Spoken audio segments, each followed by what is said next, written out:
Este texto de un salmo como el Salmo 22, un salmo de los conocidos como mesiánicos, aunque yo siempre digo, todos los salmos son mesiánicos, todos los salmos hablan de Cristo, todos los salmos se tratan de Cristo.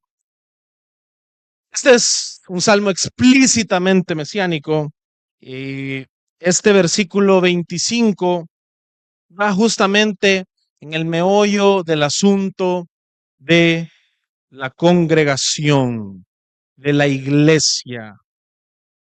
Entendemos que la iglesia tiene sus pastores, tiene sus obispos.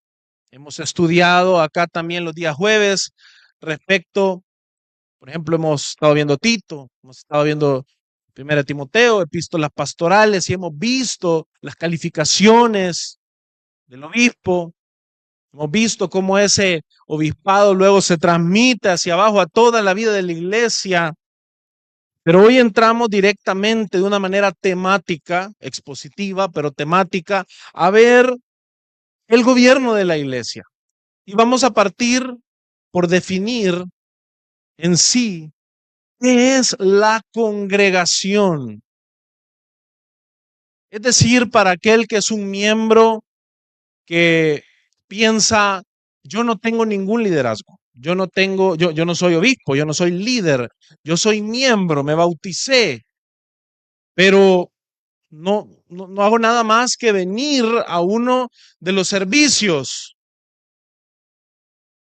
El que se hace esa pregunta muchas veces piensa que está cumpliendo su rol con simple y sencillamente ser un espectador. De tal manera que si las cosas en la iglesia de Cristo empiezan a ir mal, pues nos cambiamos de iglesia.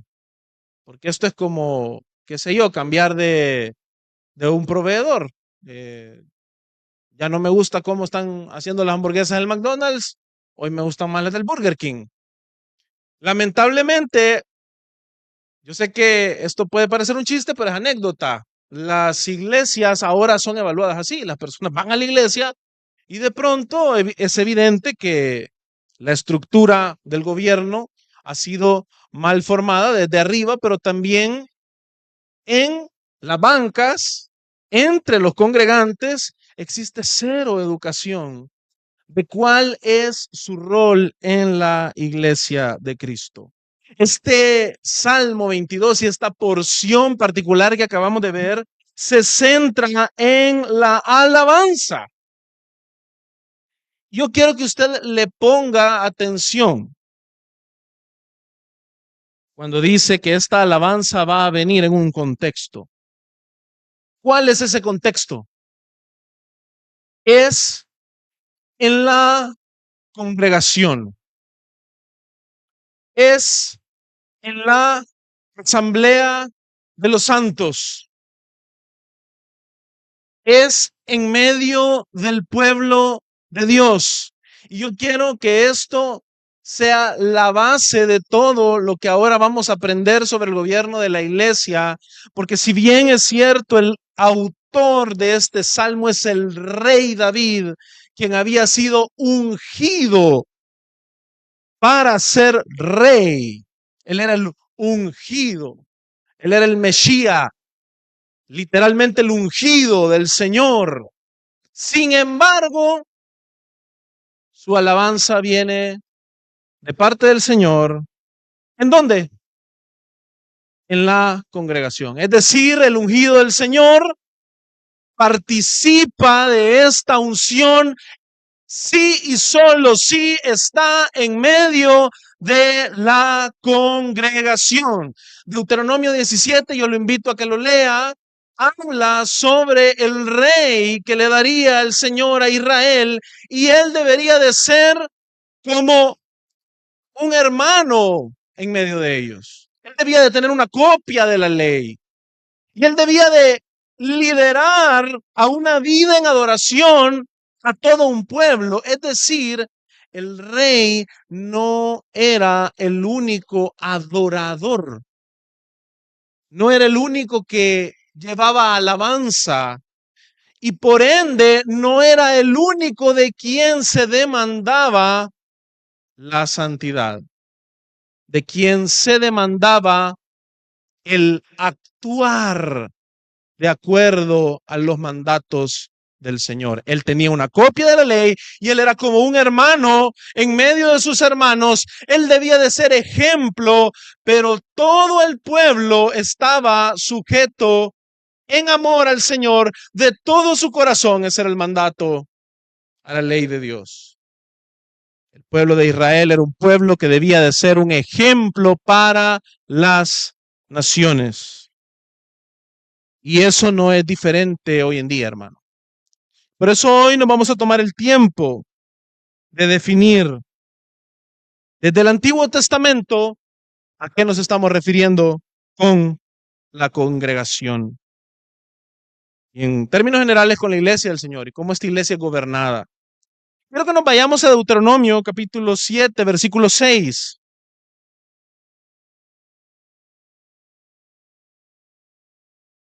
En línea con lo que yo le acabo de estar diciendo,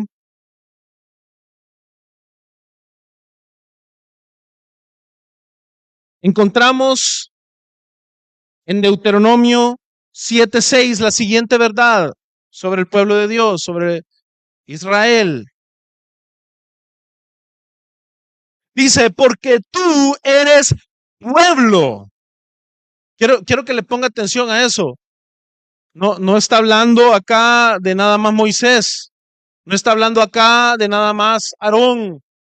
No está hablando acá de nada más un rol sacerdotal específico de alguien. Tú eres pueblo santo para el Señor tu Dios. El Señor tu Dios te ha escogido para ser pueblo suyo de entre todos los pueblos que están sobre la superficie de la tierra. Muchas veces, hermanos, los cristianos, y vamos a decir acá, los cristianos reformados también, nos enfocamos muchísimo en la doctrina de la salvación. Hemos sido escogidos para la salvación y se hacen un montón de debates y nos vamos aquí arminianos contra calvinistas, pero perdemos el enfoque central.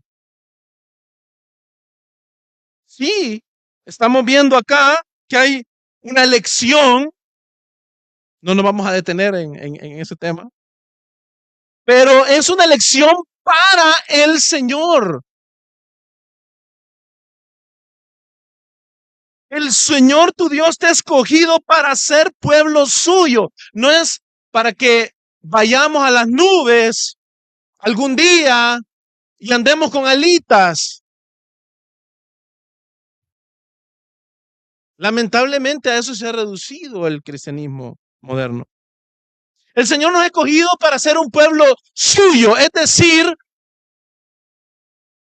su gloria. De entre todos los pueblos que están sobre la superficie de la tierra, el pueblo de Dios debe de ser como un monte y hay una ciudad arriba que no se puede esconder. Jesús utiliza ese ejemplo respecto a la luz del creyente que debe brillar a los hombres. Y no es casualidad que después la ciudad de Jerusalén está sobre un monte, porque el Señor nos va hablando a través de la historia y a través de el camino que le hace recorrer a su pueblo.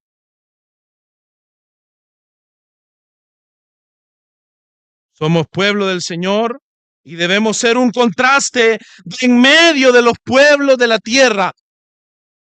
No Moisés nada más, no Aarón, no los 70 ancianos. Y luego el pueblo démosle de comer y si hay maná o no hay maná, o hay carne de palomas o no hay carne. El pueblo debía de vivir en adoración. En la misma línea, el apóstol Pedro en primera de Pedro 2:9 nos dice, pero ustedes son linaje escogido, real sacerdocio, nación santa. ¿Se da cuenta cómo esta es la misma terminología? pueblo adquirido para posesión de Dios. ¿A fin de qué? A fin de que anuncien las virtudes de aquel que los llamó de las tinieblas a su luz admirable. Pedro, con mayor revelación, con esa última revelación por medio de la cual Dios nos ha hablado, que es el Hijo, Pedro nos dice, hay un propósito para el cual ustedes son un linaje escogido, ustedes son un real sacerdocio, ustedes son una nación santa, ustedes son pueblo adquirido para posesión de Dios, no para que se salven del infierno, sino para que participen de la gloria de Dios en un éxodo más glorioso que el que vivió Israel, de las tinieblas de Egipto a la tierra prometida. Acá estamos viendo de las tinieblas a su luz admirable en el reino de Cristo. Esto involucra vidas transformadas que muestran la virtud de Cristo.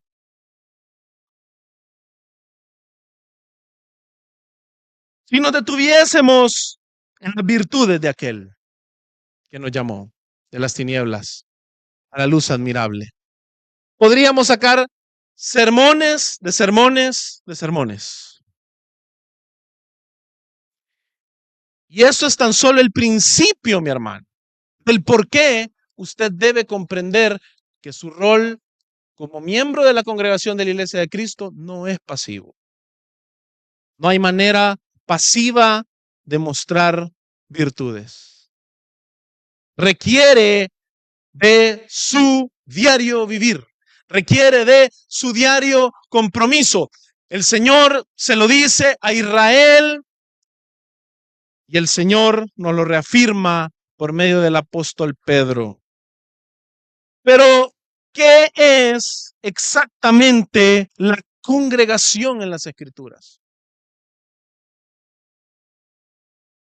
Nos podríamos preguntar, ¿cómo muestran las Escrituras a la congregación?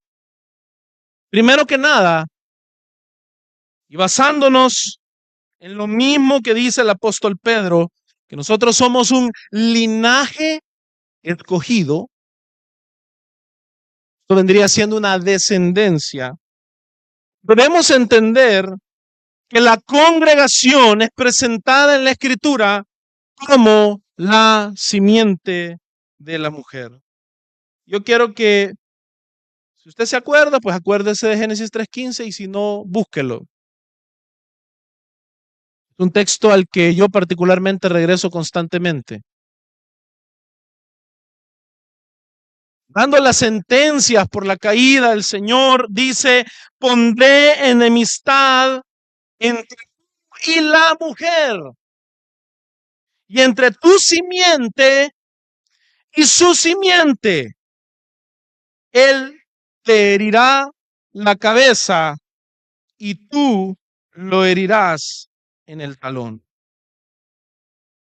Yo quiero que ustedes vean este texto y contemplen cómo desde la misma caída, desde del mismo origen de la condición que ahora tenemos caída, el Señor nos promete a la simiente de la mujer.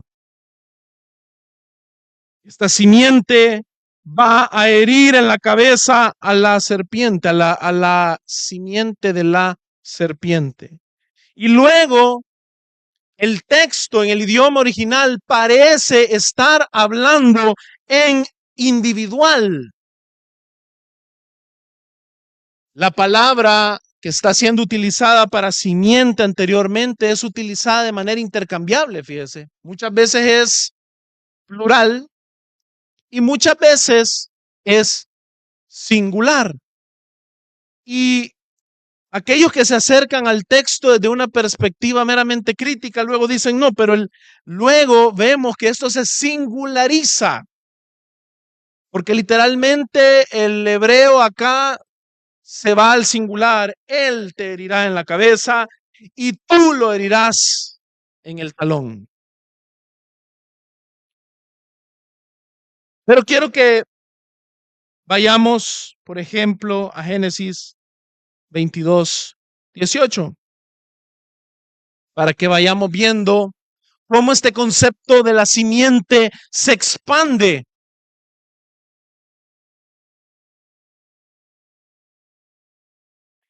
Génesis 22:18. Esto es el pacto de Dios con Abraham. El Señor le dice, luego de que él no le hubiese negado a su hijo, a su único, en tu simiente serán bendecidas todas las naciones de la tierra, porque tú has obedecido mi voz. Entonces, aquel sentido ambiguo que parece haber en Génesis capítulo 3, a medida nos acercamos a la narrativa bíblica, se va expandiendo y nos vamos dando cuenta que se trata de una descendencia. Sí, hay uno que llevará a cabo este acto poderoso del Señor, pero hay muchos que participarán de este mismo acto. Y acá el Señor está diciéndole a Abraham, tras haberse identificado con esta simiente, tras haber él no negado a su hijo, a su único, que en su simiente serían bendecidas todas las naciones de la tierra, porque tú has obedecido mi voz. Yo quiero que usted se dé cuenta de que no solamente hay un aspecto generacional, sino hay un aspecto de conducta. La simiente se identifica y Dios identifica aquella simiente de Génesis 3:15 de la mujer con Abraham porque él ha obedecido su voz. Y quiero aclarar, no estamos hablando de salvación por obras. Estamos hablando de que Abraham creyó y le fue contado por justicia. Y luego, la misericordia y la gracia del Señor, llenándole de favor a este pecador, mostraron las obras de la simiente de la mujer prometida. Abraham actúa, en algún sentido, como Dios Padre. Él no niega a su hijo, a su único, y él se involucra activamente en la historia de la redención. Y porque él se involucra activamente en la historia de la redención, toda su descendencia está implicada en esta misma actividad, hermanos. Quiero que lo comprendamos. No solamente es un pueblo que se salva, sino que es un pueblo que obedece la voz del Señor. Es un pueblo que se identifica. Es un pueblo que no se puede esconder, por así decirlo, por su manera de actuar y de vivir. Génesis 26:4. Y vamos a ir acelerando un poquito el paso de este recorrido, pero quiero que usted lo vea. Y este ya es Isaac. Multiplicaré tu descendencia como las estrellas del cielo y daré a tu descendencia todas estas tierras. En tu simiente, misma palabra, serán bendecidas todas las naciones de la tierra. Teníamos a Abraham, hoy tenemos a Isaac. Y es otra vez su descendencia en la cual serán bendecidas todas las naciones de la tierra. Génesis 28:14. Este ya es Jacob. También tu descendencia será como el polvo de la tierra. Te extenderás hacia el occidente y hacia el oriente, hacia el norte y hacia el sur. Y en ti y en tu simiente. Aquí hay un aspecto individual y hay un aspecto colectivo. Serán bendecidas todas las familias de la tierra.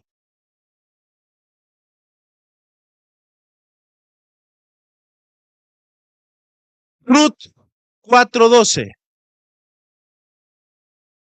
Los orígenes del linaje real.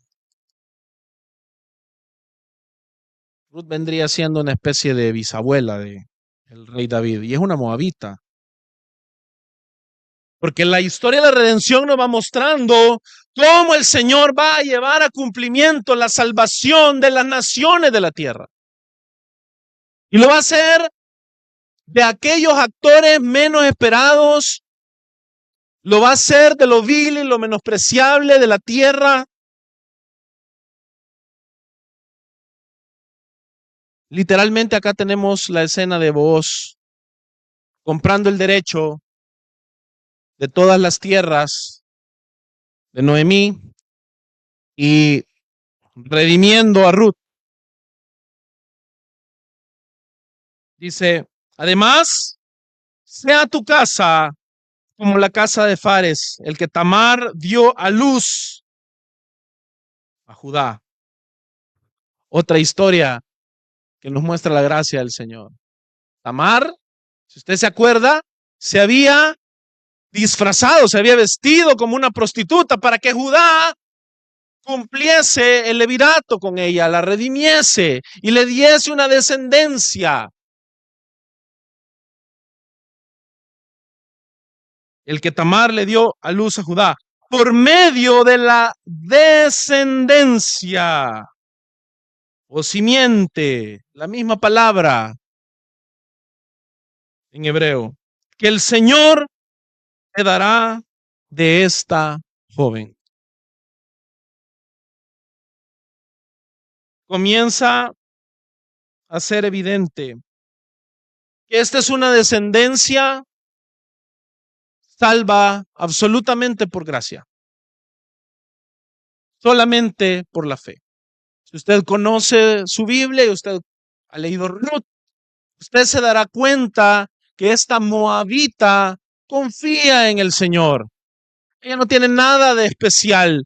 Ella participa de la familia del Señor a través de más la providencia de Dios por los pecados del pueblo que se había alejado. Algunos habían abandonado la tierra, se habían ido a vivir a Moab y en ese contexto el Señor salva a quien Él le place. Incluida está Ruth, quien acá juega el papel de la mujer de quien viene la simiente. Y es interesante porque Ruth no es solamente un personaje que nos deja moralejas, no es solamente un personaje que nos da un ejemplo. Ruth es madre de Obed. ¿Y Obed es el abuelo de quién? De David. Y David se sienta en el trono de Jerusalén, en el reino de Israel. Todo esto, mi hermano, es participar del plan de Dios activamente. Y muchas veces, si no es que la mayoría de las veces, a través de vivir cotidianamente la vida honrando al Señor en todo, identificándose con su santo nombre, identificándose con su simiente. La palabra de Dios nos viene mostrando en la historia de la redención que la simiente de la serpiente se identifica. Es una simiente engañosa, mentirosa, que trama siempre contra el pueblo de Dios, que busca siempre ir en contra de los propósitos de Dios. Vemos en la historia de la redención a hombres malvados. Ya conocemos a Faraón, quien literalmente se vestía de serpiente. Pero la historia de la redención, mi hermano, también nos muestra que la simiente de la mujer, por medio de la cual vendría la salvación, es siempre identificada. Aquellos que participan de esa dádiva de la gracia de Dios siempre terminan identificándose a través de vidas que honran su nombre. Nunca la gracia de Dios viene a los llamados, a los escogidos, a la simiente de Dios y no produce absolutamente nada. De tal manera que esta mujer de Moab, Ruth, de quien vendrá una simiente, aquí hay una identificación que el Señor, y ahí se utiliza el nombre del Señor, el nombre del pacto de Dios, es una simiente que el Señor mismo dará. ¿Para qué? Pedro ya nos lo dijo. Para mostrar las virtudes de aquel que nos llamó de las tinieblas a su luz admirable. Es decir, Ruth la moabita ya deja de ser una simple moabita. El Señor la llama de ser nadie, de no tener participación, de ser lejana, de ser extranjera, ajena a la ciudadanía de Israel, y la llama para participar de su obra. ¿Se va dando cuenta usted cómo no hay manera de ser parte de la simiente sin involucrarse activamente en la obra de la redención? Ruth está literalmente ejemplificando la guerra contra Satanás. Ella es la mujer de quien nace la simiente. ¿Qué mayor identificación, hasta bélica, le podríamos poner a esto? En el reino de Dios contra el reino de las tinieblas, que el de esta mujer.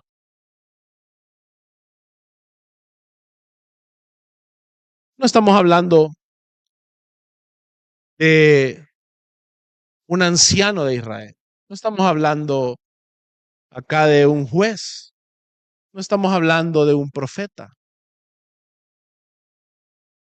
Estamos hablando de una moabita que vino a las alas del Señor. Fíjense que el teólogo Víctor Hamilton, comentando sobre este tema de la simiente, dice: ¿estará este individuo? O sea, es esta pregunta: ¿estará este individuo o estos individuos, hablando de lo que se habla ahí en Génesis 3:15, entre los reyes de Israel y Judá, que son descendientes de su padre?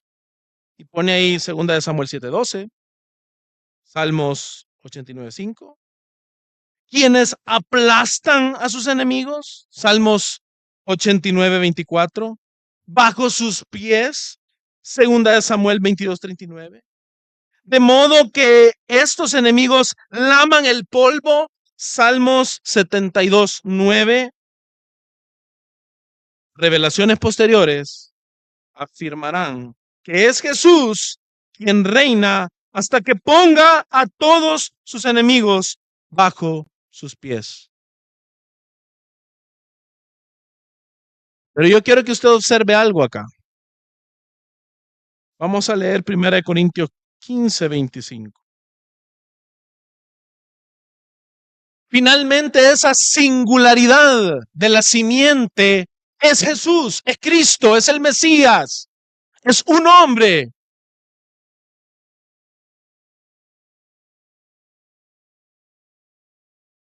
Y Pablo en 1 Corintios 15:25 vuelve a tomar los ecos del Salmo 110:1 y dice: pues Cristo debe reinar hasta que haya puesto a todos sus enemigos debajo de sus pies. Cristo acá aparece sí en singular, pero hay de por medio un término ahí. Cristo debe de reinar. ¿Esto involucra qué? Un reino, un pueblo. Y Él debe reinar hasta que haya puesto a todos sus enemigos por debajo de sus pies. Confirmado, Pablo identifica a aquel que es la simiente de la mujer, que aplasta la cabeza de la simiente de la serpiente y dice, es Jesucristo, quien debe reinar hasta que haya puesto a todos sus enemigos por estrado, por debajo de sus pies. Pero Pablo también le dice a los romanos, y vámonos a Romanos 16:20, para que usted vea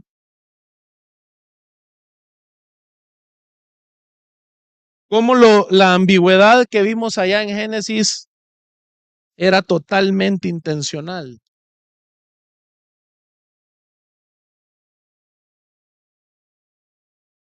Pablo, ya cerrando la epístola, les dice a los romanos, y el Dios de paz aplastará pronto a Satanás debajo de los pies de ustedes.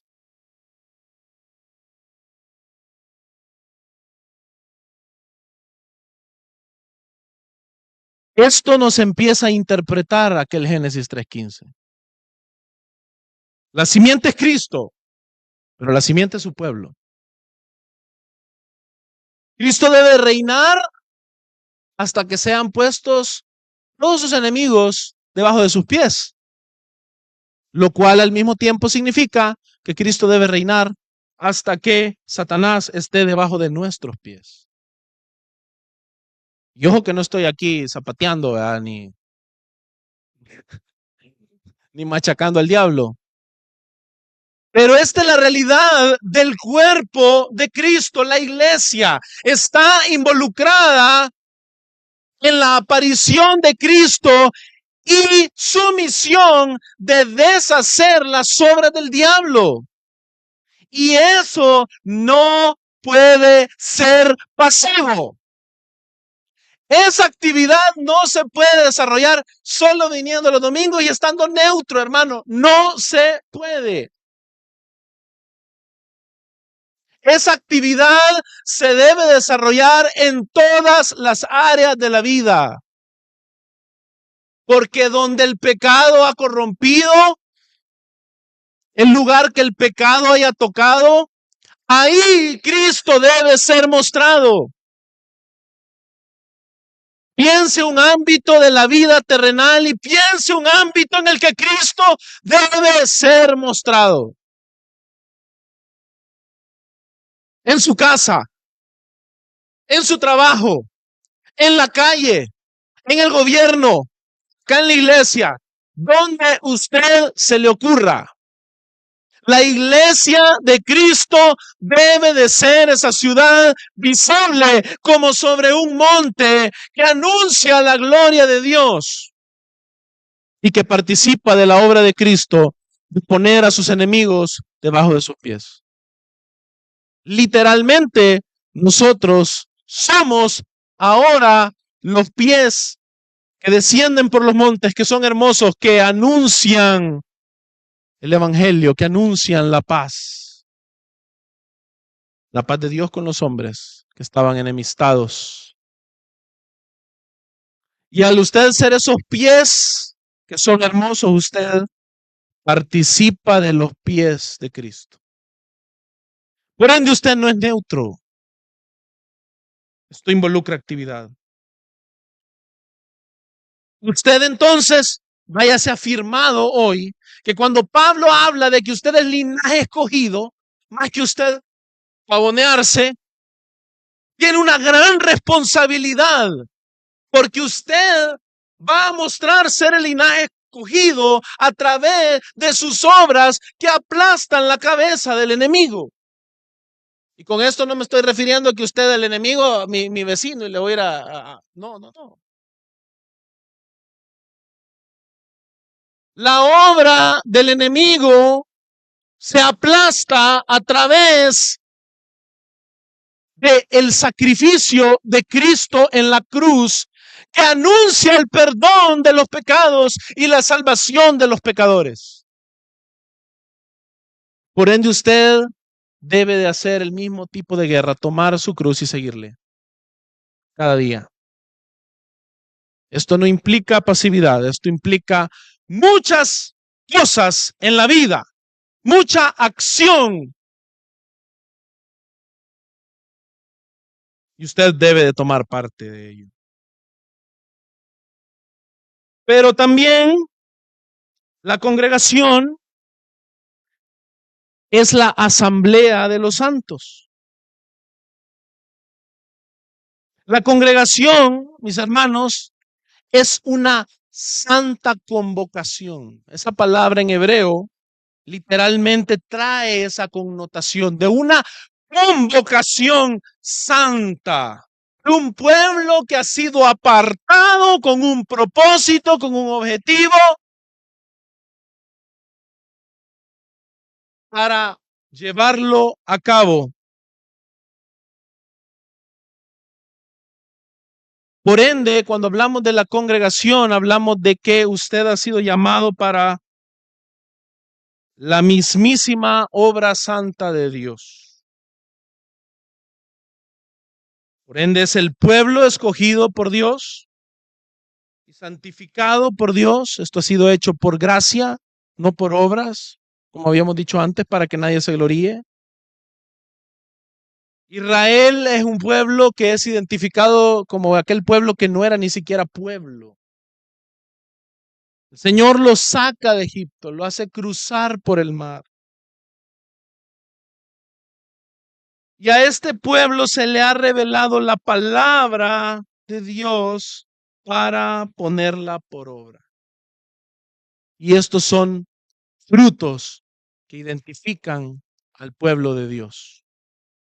Por ende, cuando usted dice yo soy un cristiano, cuando usted dice yo soy miembro de Gracia y Verdad, usted es parte de una santa convocación con un propósito, no simplemente a venir y sentarse y aprender un poquito más de teología, a recibir reflexiones sobre la vida, a cómo ser mejor persona. Usted forma parte, al igual que ya habíamos hablado de aquellos santos hombres, de Abraham, de Isaac, de Jacob. Después nos fuimos con Ruth. De la misma manera, usted está acá por algo. Ha sido convocado de esa manera. Deuteronomio 5, del 22 al 29.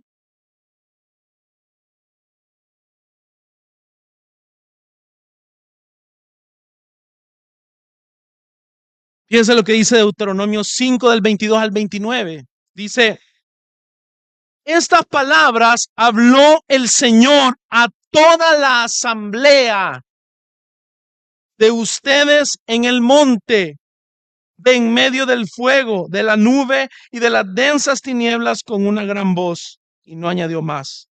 Y las escribió en 2 tablas de piedra y me las dio. Y cuando ustedes oyeron la voz de en medio de las tinieblas, mientras el monte ardía con fuego, se acercaron a mí todos los jefes de sus tribus y sus ancianos y dijeron, el Señor nuestro Dios nos ha mostrado su gloria y su grandeza y hemos oído su voz de en medio del fuego. Hoy hemos visto que Dios habla con el hombre y éste aún vive. Ahora pues, ¿por qué hemos de morir? Porque este gran fuego nos consumirá. Si seguimos oyendo la voz del Señor nuestro Dios, entonces moriremos. ¿Por qué? ¿Qué hombre hay que haya oído la voz del Dios vivo hablando de en medio del fuego como nosotros y haya sobrevivido? Acércate tú y oye lo que el Señor nuestro Dios dice. Entonces dinos todo lo que el Señor nuestro Dios te diga y lo escucharemos y lo haremos. El Señor oyó la voz de las palabras de ustedes cuando me hablaron y el Señor me dijo, he oído la voz de las palabras de este pueblo que ellos te han hablado. Han hecho bien en todo lo que han dicho.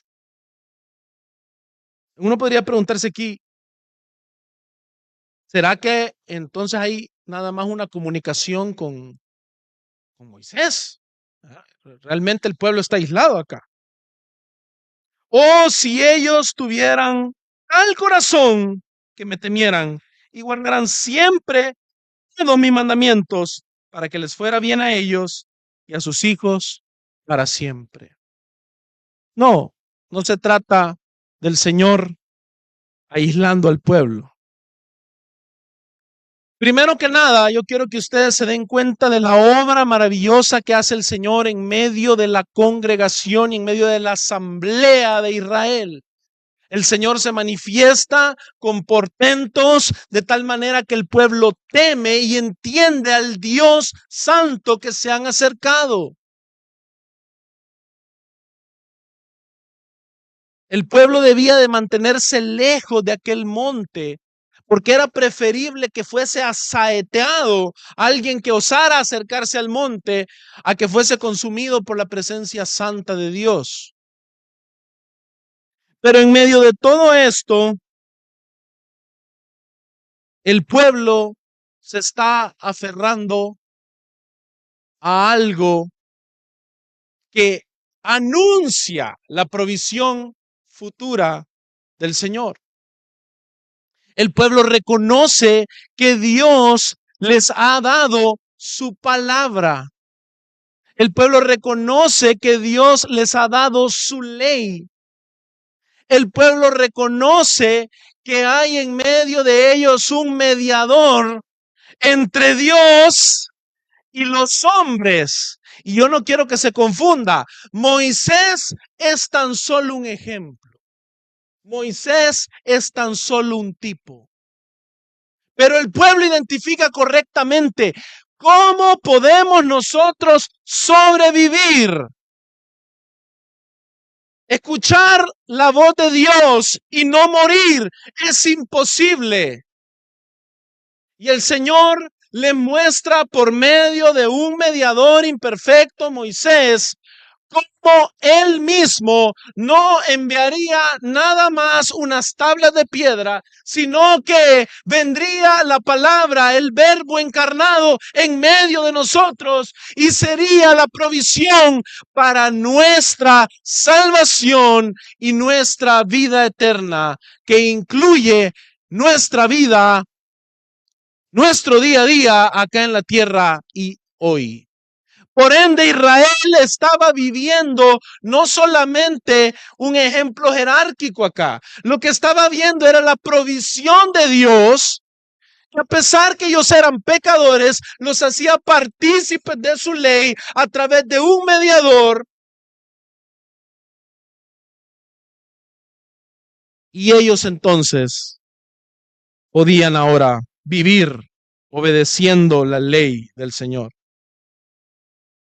O si ellos tuvieran al corazón que me temieran y guardaran siempre todos mis mandamientos. Estas son las palabras del Señor. Y estas palabras, mis hermanos, anuncian la promesa del nuevo pacto. El pueblo más adelante mostraría no tener ese corazón. Pero el Señor se había hecho cercano a ellos y les había dado su ley. Y el Señor tenía un remanente siempre de en medio del pueblo. Y ese remanente mostraba estar alineado siempre a los propósitos de Dios y a la ley de Dios. El Señor le da su perfecta ley al pueblo para que este pueblo pueda obedecerle, pueda vivirla. Y finaliza diciendo, para que les fuera bien a ellos, sus hijos, para siempre.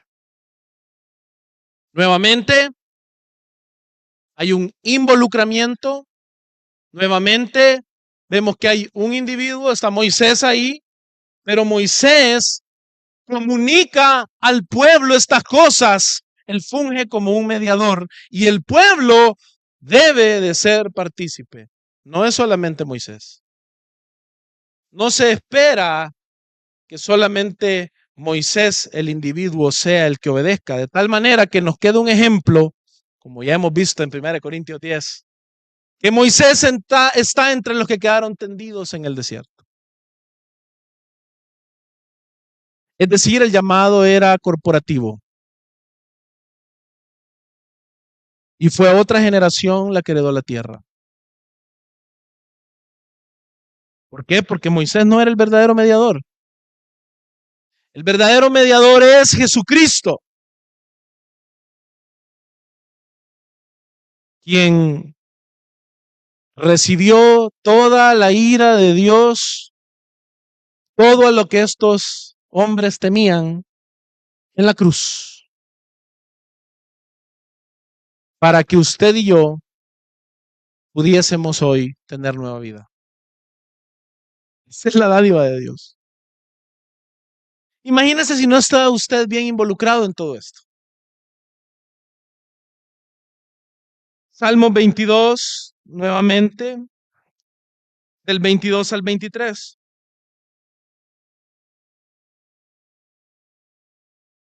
Estamos de nuevo en el mismo salmo con el que iniciamos.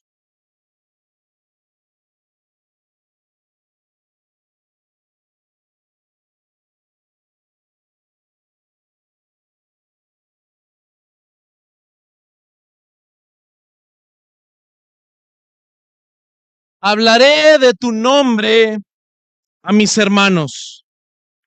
En medio de la congregación te alabaré. Los que temen al Señor, y esta es una pluralidad, alábenlo. Descendencia descendencia toda de Jacob, glorifíquenlo, témanlo, descendencia toda de Israel.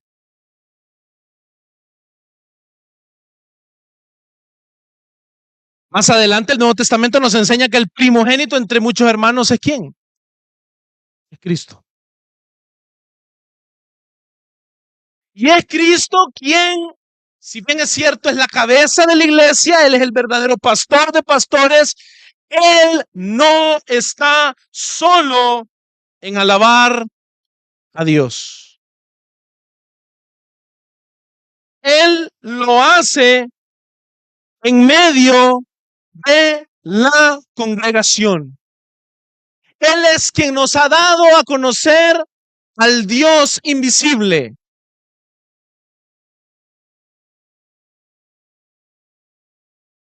Y por su obra completa en la cruz, nosotros podemos alabarlo. Toda la descendencia de Jacob,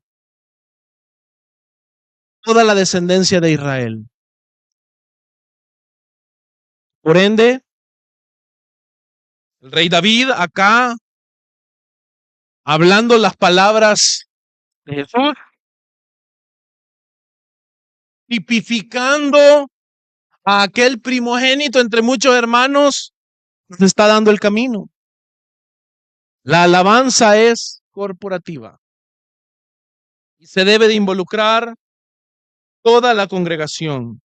Debe haber un temor reverente y obediente al Señor de toda la descendencia de Jacob. Toda la descendencia de Jacob debe de glorificar al Señor, dice el versículo 23. Pero ahora la pregunta es, ¿cómo se glorifica al Señor?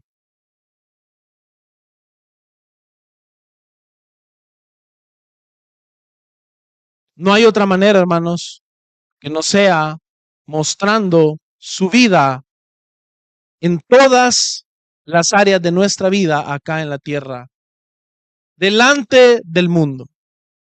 La gloria del Señor se mira a través de la obra de Dios en Cristo, fructificando en su pueblo. ¿Cómo vamos a glorificar al Señor? ¿Cómo vamos a participar de esa manera? No va a ser a través de simples labios que honran al Señor y su corazón está lejos de Él. Eso es imposible. Para glorificar al Señor es necesario que usted viva la vida de Dios en esta tierra, en este mundo. O el 2 del 12 al 19.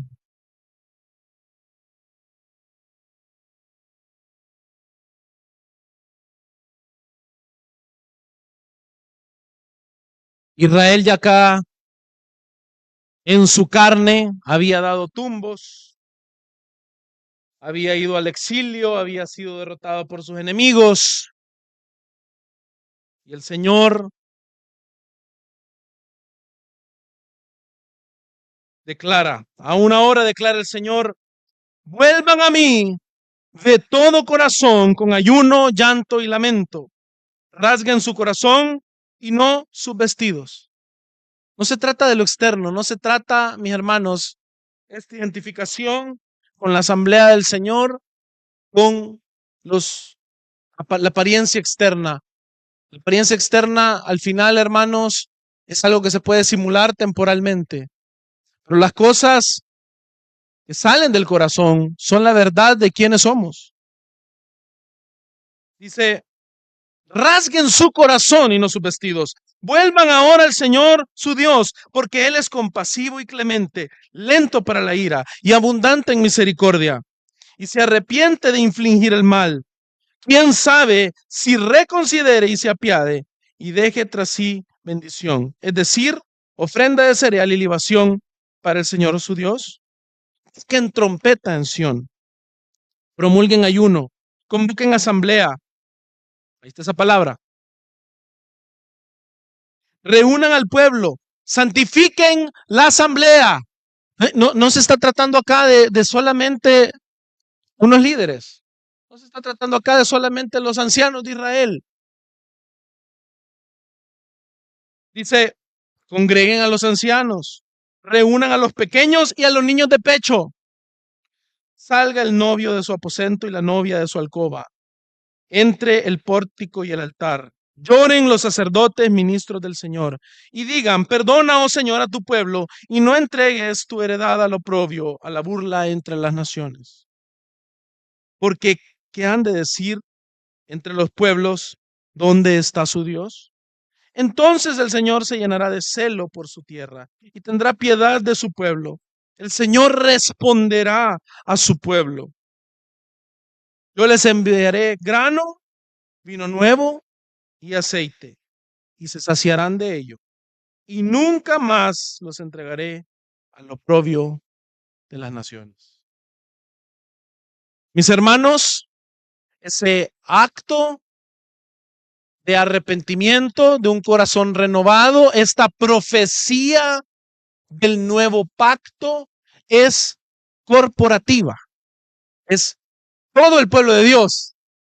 Hasta los niños de pecho están convocados acá, los ancianos, toda la asamblea. Todos forman parte integral de este llamado. Y al final, ¿sabe qué? Todos son convocados. ¿Para qué? Para que el Señor envíe grano, vino nuevo y aceite y se sacien de ello. Eso es la misericordia del Señor manifestada en medio del pueblo de Dios. Esa es una profecía de la Santa Cena. La provisión del pan y el vino. La provisión del sustento que hallamos en Cristo, quien por nosotros fue partido. Y la sangre del nuevo pacto anuncia nuestro perdón, con la cual hemos sido rociados. Y este pueblo que tan solo anhelaba la restauración, estaba siendo convocado sin excepción como una asamblea. ¿Cuánto más cree que la iglesia de Cristo hoy en día?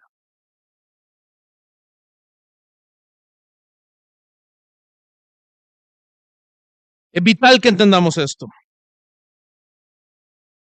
La asamblea de los santos cumple un rol activo en el pueblo de Dios. Número 2, nos muestra cómo esto funciona desde la misma fundación de Israel. Desde la misma fundación de Israel lo vemos.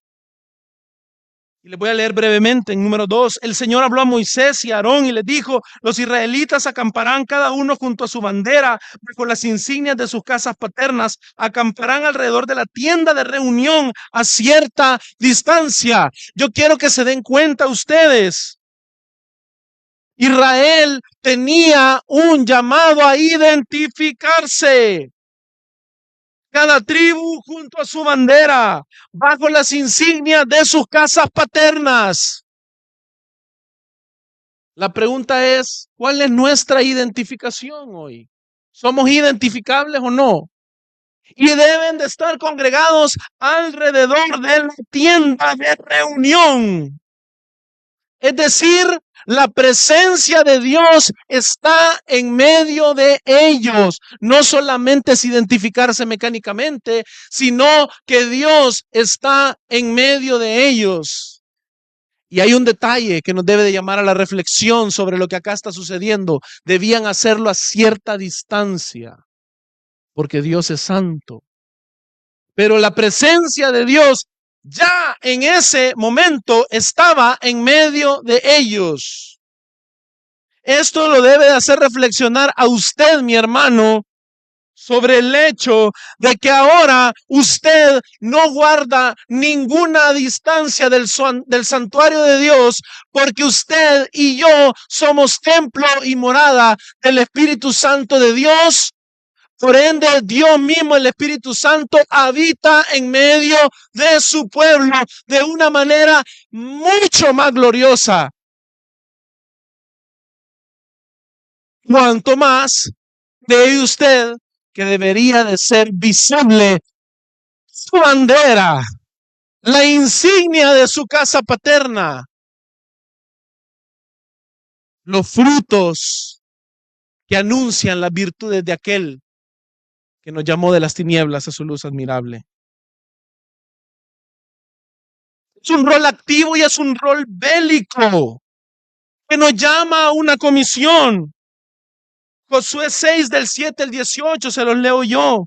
Entonces dijo al pueblo: pasen y marchen alrededor de la ciudad, y que los hombres armados vayan delante del arca del Señor. Después que Josué había hablado al pueblo, los 7 sacerdotes que llevaban las 7 trompetas de cuerno de carnero delante del Señor se adelantaron y tocaron las trompetas, y el arca del pacto del Señor los seguía. Los hombres armados iban delante de los sacerdotes que tocaban las trompetas, y la retaguardia iba detrás del arca, mientras ellos continuaban tocando las trompetas. Pero Josué dio órdenes ¿a quién? Pueblo. No gritarán, ni dejarán oír su voz, ni saldrá palabra de su boca hasta el día que yo les diga. El pueblo tiene órdenes a cumplir. No es Josué y sus hombres armados y los sacerdotes. El pueblo. Ellos están activamente involucrados en la obra de Dios. Hasta el día que yo les diga, dice Josué, griten, entonces gritarán. Así hizo que el arca del Señor fuera alrededor de la ciudad, rodeándola una vez. Entonces volvieron al campamento y pasaron la noche en el campamento. José se levantó muy de mañana y los sacerdotes tomaron el arca del Señor. Los 7 sacerdotes, llevando las 7 trompetas de cuerno de carnero, iban delante del arca del Señor, andando continuamente y tocando las trompetas. Los hombres armados iban delante de ellos y la retaguardia iba detrás del arca del Señor, mientras ellos seguían tocando las trompetas. Así que el segundo día marcharon una vez alrededor de la ciudad y volvieron al campamento. Así lo hicieron. Quiero que ustedes observen la observancia del pueblo de Dios de las órdenes que Dios les ha dado. Así lo hicieron por 6 días. Entonces, en el séptimo día se levantaron temprano. Algunos en el séptimo día no se quieren levantar temprano. ¿Y qué literal esto? Aquí vamos a leer bien literal. Entonces, en el séptimo día se levantaron temprano al despuntar el día y marcharon alrededor de la ciudad de la misma manera, pero 7 veces. Solo aquel día marcharon 7 veces alrededor de la ciudad. A la séptima vez, cuando los sacerdotes tocaron las trompetas, Josué dijo: ¿a quién? Al pueblo. Al pueblo. El pueblo es responsable. Sí, los sacerdotes tocan las trompetas. Sí, usted viene a escuchar aquí al pastor Marcelo, viene a escuchar aquí al pastor Mario, me está escuchando ahorita a mí, escucha al pastor Jonathan, escucha a los que estamos predicando acá. Usted mira a los líderes trabajar, pero usted es el pueblo y usted es parte de y tiene una responsabilidad. La obra de Dios no es llevada a cabo fuera del pueblo de Dios. Josué dijo al pueblo, griten, pues el Señor les ha entregado la ciudad. La ciudad será dedicada al anatema, ella y todo lo que hay en ella pertenece al Señor. Solo Rahab la ramera y todos los que están en su casa vivirán, porque ella escondió a los mensajeros que enviamos. Pero ustedes tengan mucho cuidado en cuanto a las cosas dedicadas al anatema, no sea que las codicien y tomando de las cosas del anatema, hagan maldito el campamento de Israel. Las acciones del pueblo repercuten en todo Israel. Por ende, la congregación tiene una responsabilidad hacia su iglesia local, porque sus acciones traen anatema en medio de la casa de Dios. ¿Se da cuenta lo serio que es decir soy parte de la congregación? No es que los pastores tienen que ser los calificados. No es que yo no soy pastor. Ahí ellos. ¿Quiénes ingresan el anatema al pueblo? Es el mismo pueblo. Y el pueblo tiene el mandato de ser un pueblo santo para el Señor. Dice, hagan maldito el campamento de Israel y traigan desgracia sobre él. Mi hermano, usted no se ha preguntado si tal vez esas cosas que usted mira en la iglesia que considera una desgracia en medio de nosotros, tal vez han sido introducidas por usted.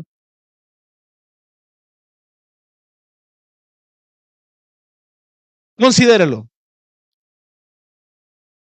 Considérelo. Usted tiene una enorme responsabilidad. No solamente sus pastores. Sus pastores, por supuesto. Pero usted es parte del pueblo de Dios que participa activamente en la obra de Dios en la gran comisión.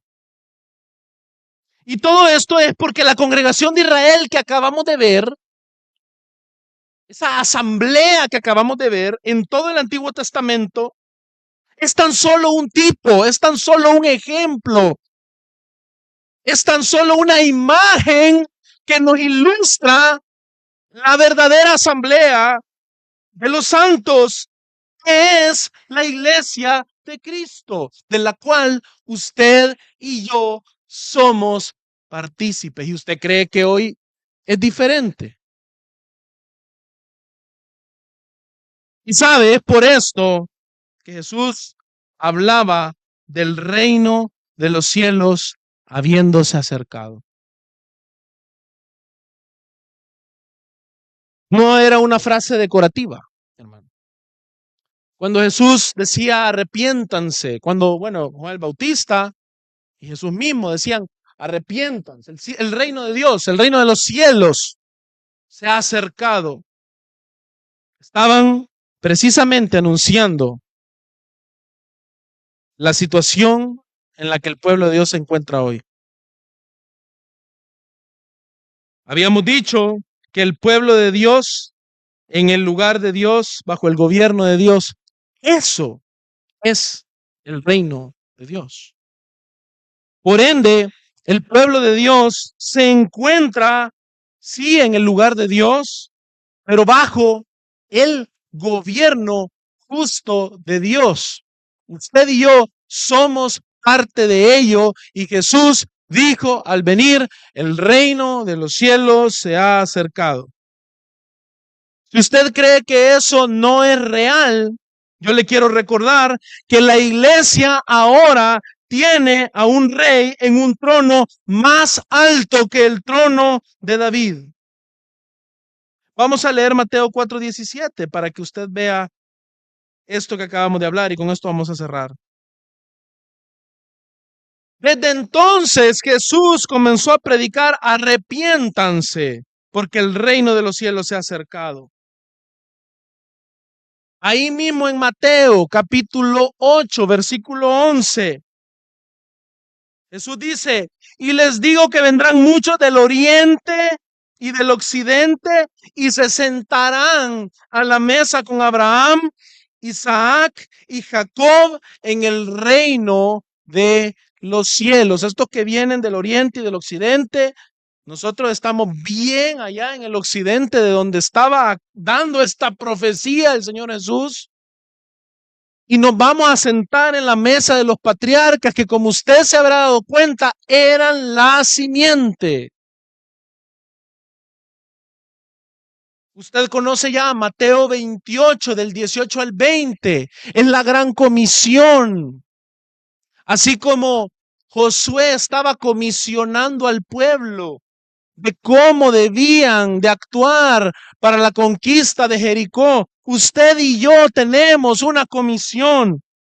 Acercándose Jesús les dijo, toda autoridad me ha sido dada en el cielo y la tierra. Vayan pues y hagan discípulos de todas las naciones, bautizándolos en el nombre del Padre y del Hijo y del Espíritu Santo, enseñándoles a guardar todo lo que les he mandado. Y recuerden, yo estoy con ustedes todos los días hasta el fin del mundo. Mi hermano, ¿qué sentido tiene que Jesús nos diga que Él tiene toda autoridad y que luego nos comisione algo? ¿Usted cree que es, hey, miren, yo tengo todo el poder en el cielo y hoy, ahí vean qué hacen? No es eso, hermanos. Cuando vemos en Hechos una versión de esta gran comisión también, el Señor les dice explícitamente que la iglesia va a ser testigo. Cuando haya venido sobre ellos, ¿qué? El Espíritu Santo. Entonces, seremos testigos en Jerusalén, Judea, Samaria, hasta el último de la tierra. ¿Saben cuál era la promesa? Recibiréis poder cuando haya venido sobre vosotros el Espíritu. ¿Usted cree que el Señor le va a dar poder si usted no forma parte de la responsabilidad dentro de la iglesia? ¿Usted cree que el Señor le va a dar poder si usted no forma parte del gobierno de la iglesia?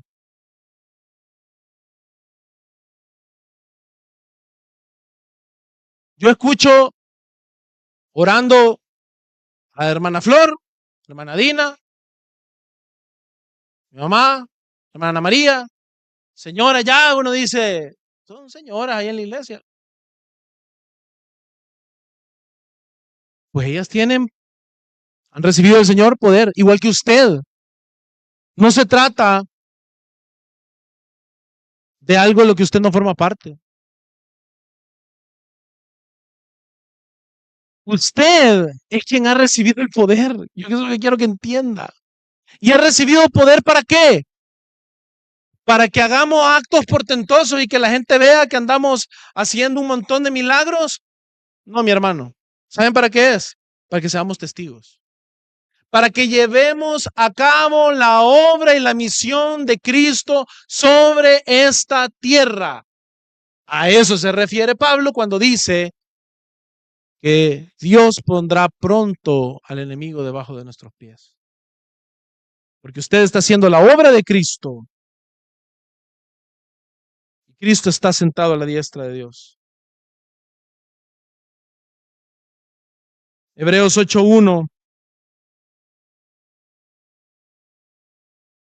dice el autor de Hebreos, ahora bien, el punto principal de lo que se ha dicho es este: tenemos tal sumo sacerdote que se ha sentado a la diestra del trono en la majestad de los cielos. Y uno podría decir, bueno, ok, hay un sacerdote que se ha sentado en la majestad de los cielos, y entonces, ¿hoy qué tiene que ver eso conmigo? Juan 14, del 2 al 3, y con este sí cerramos.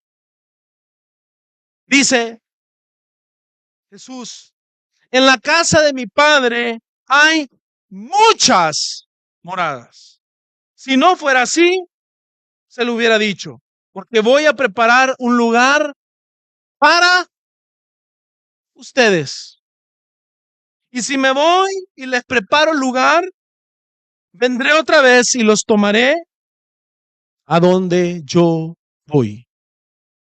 Para que donde yo esté, tenemos un sumo sacerdote en los cielos, ahí estén ustedes también. A esto se refería Pedro cuando decía que usted es real sacerdocio. Jesús en este texto no está hablando de su segunda venida, está hablando de la ascensión. Lee el capítulo 13 y está hablando de cuando Él vuelva de nuevo al Padre. Esto es la ascensión. Y Jesús está diciendo, ustedes van a estar donde yo esté. Pablo nos lo confirma en Efesios 2:6. Él nos hizo sentar ¿en dónde? En los lugares celestiales. La visión de Apocalipsis es que la oración de los santos es incienso delante del trono de Dios. Usted es sacerdote del Señor. El Espíritu Santo fue derramado sobre cada uno de nosotros y esa es la unción que descendió de la cabeza por las barbas de Aarón hasta el borde de las vestiduras. Cristo fue ungido rey, sacerdote, profeta en los cielos, y eso significa que esa unción desciende sobre cada uno de nosotros. Nosotros tenemos, dice la palabra, la unción del Santo, que es Cristo. Por ende, así como Cristo es ese sumo sacerdote en los cielos, ese rey sentado en la gloria y en la majestad en un trono más alto que David, y ese profeta por medio de quien Dios ha hablado en los últimos días, usted y yo hemos sido ordenados con esa misma unción que bajó de la cabeza a todo el cuerpo. Por ende, si usted quiere desligarse de la obra de Dios, usted está en el lugar equivocado. La iglesia de Cristo tiene toda la congregación un involucramiento innato en la obra de Dios. Y debemos, hermanos, de verdad, abandonar ideas que nos hagan pensar que nosotros somos miembros que solamente asisten, que solamente se sientan y que viven neutros en esta vida. La neutralidad no era posible en Jericó. La neutralidad no era posible en el desierto. La neutralidad no era posible cuando se levantó Coré. La neutralidad no es posible ahora que tenemos una gran comisión. O usted, bajo toda la autoridad recibida de Cristo, hace discípulos en todas las naciones, o usted edifica, o usted destruye, o usted es la simiente de la mujer, o usted es la simiente de la serpiente.